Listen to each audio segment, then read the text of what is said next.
The Middle East stands once again at the crossroads of uncertainty, where every decision made behind closed doors in Washington and Tehran can ripple far beyond the region and into the global order. As tensions rise between Iran and Israel, and the United States finds itself pulled deeper into a crisis that shows no sign of resolution, the central question looms larger than ever. Will Washington step in if Iran crosses a line that Israel deems unacceptable? To understand the gravity of the moment, it's necessary to unpack the layers of history, alliances, power struggles, and the delicate balancing act that has defined American policy in the Middle East for decades.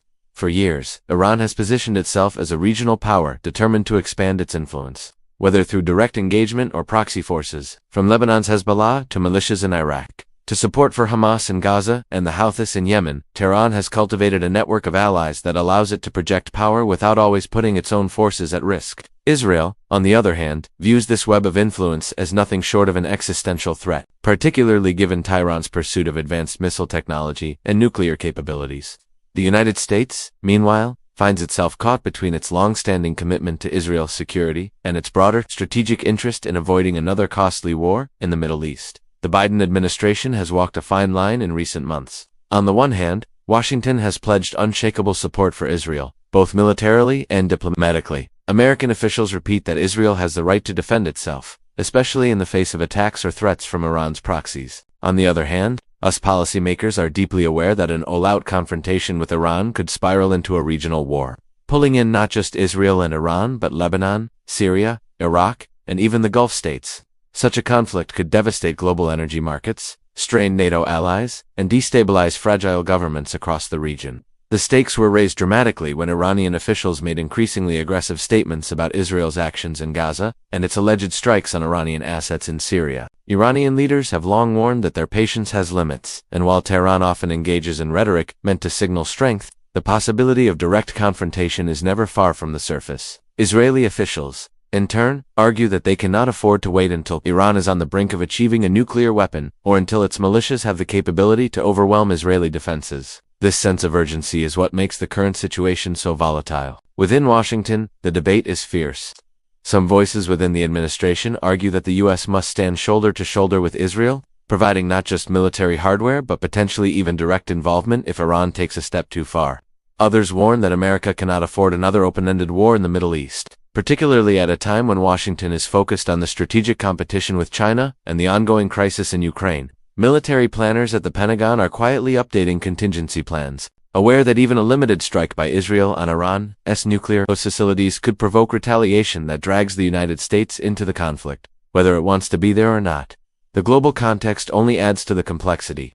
Energy markets remain jittery, with oil prices rising each time new reports emerge about clashes between Israel and Iranian-backed forces. Europe, still reeling from the aftershocks of reduced Russian gas supplies, watches nervously, knowing that instability in the Middle East could mean higher costs and further economic pain. China, which has deepened its economic ties with Tehran through oil purchases and infrastructure investments, is closely monitoring the situation, wary of any development that could disrupt its access to energy. Russia, already isolated by the West over its invasion of Ukraine, may see chaos in the Middle East as a way to stretch American and European resources even thinner. For Israel, the dilemma is stark. Prime Minister Benjamin Netanyahu and his government face immense domestic pressure to act decisively against Iran's growing influence. Israeli intelligence has long warned that Iran is inching closer to weapons-grade uranium enrichment levels.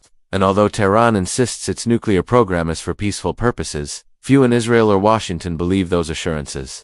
At the same time, Israel knows that striking Iran directly could unleash a wave of retaliation, not just from Tehran itself but from Hezbollah in Lebanon, Hamas in Gaza, and possibly even militias in Iraq and Syria. The country's missile defense systems, including the Iron Dome and the more advanced aero batteries, are robust but could be overwhelmed in a multi-front assault. The United States, therefore, faces a critical decision point. How far is Washington willing to go in order to deter Iran and reassure Israel? In recent months, the U.S. has deployed additional naval assets to the eastern Mediterranean, sent advanced aircraft to regional bases, and increased joint military exercises with Israel.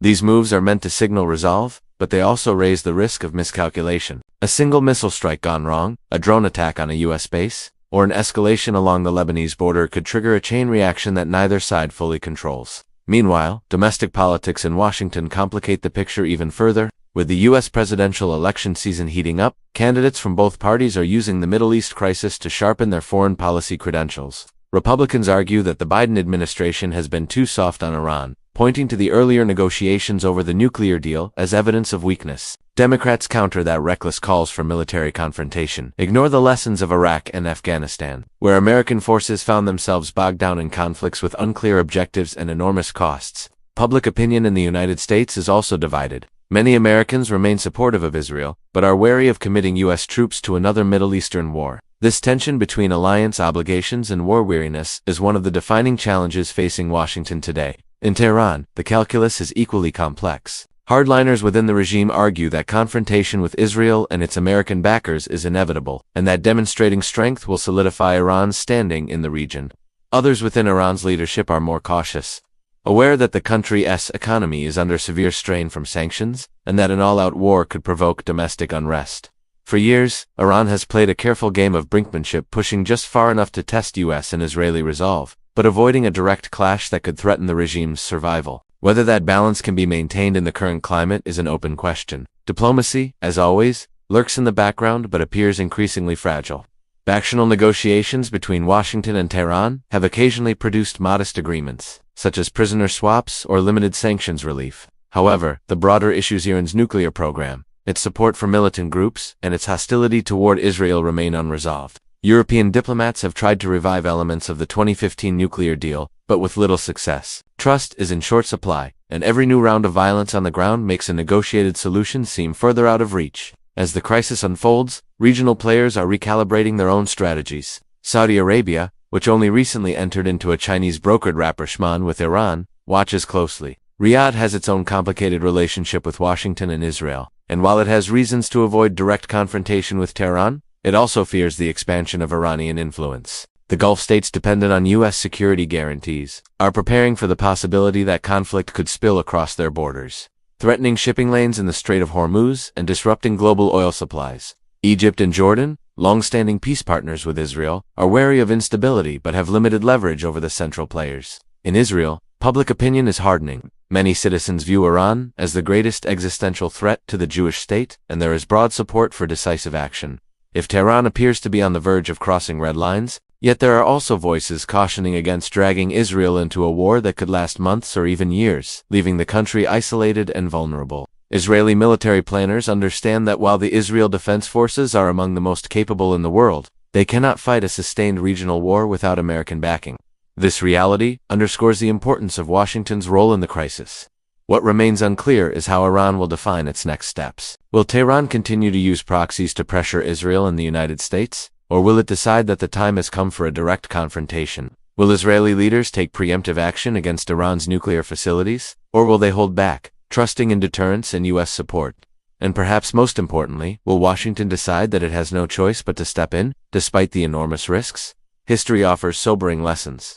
The United States has often found itself drawn into Middle Eastern conflicts that it did not intend to fight. From Lebanon in the 1980s, to Iraq in 1991, and again in 2003, to Afghanistan after 9/11, the pattern is familiar. A crisis escalates, U.S. interests are threatened, allies demand support, and before long American forces are deployed. Each time, policymakers assure the public that the engagement will be limited, that objectives are clear, that the exit strategy is in place, and yet, time and again, those assurances prove overly optimistic. The fear in Washington is that the Iran-Israel crisis could follow the same trajectory. Yet there are also reasons for caution and restraint. Unlike Iraq in 2003, Iran is a far more formidable adversary, with a large population, significant military capabilities, and allies across the region. A war with Iran would not be quick or easy. Moreover, the global environment is more complex than ever, with the United States already stretched thin by commitments in Europe and Asia. The Biden administration is keenly aware that an escalation in the Middle East could undermine U.S. strategy elsewhere, particularly in its competition with China. Still, events have a way of outpacing strategy. A miscalculation by any of the players, Iran, Israel, Hezbollah, or the United States, could set off a spiral of retaliation that no one fully intended. This is the danger of brinkmanship. When each side pushes to the edge, the chances of accidental war grow exponentially. Washington's challenge is to navigate this dangerous landscape, supporting its ally Israel while avoiding a direct clash with Iran, unless absolutely necessary. For now, the situation hangs in the balance. Diplomatic channels remain open but fragile. Military forces are on high alert. Energy markets watch nervously, and ordinary people across the region brace for what could come next. The question remains as urgent as ever. If Iran crosses the line, will Washington step in? The answer will not only determine the future of Israel and Iran, but could reshape the Middle East for a generation and alter the course of global politics in the years to come.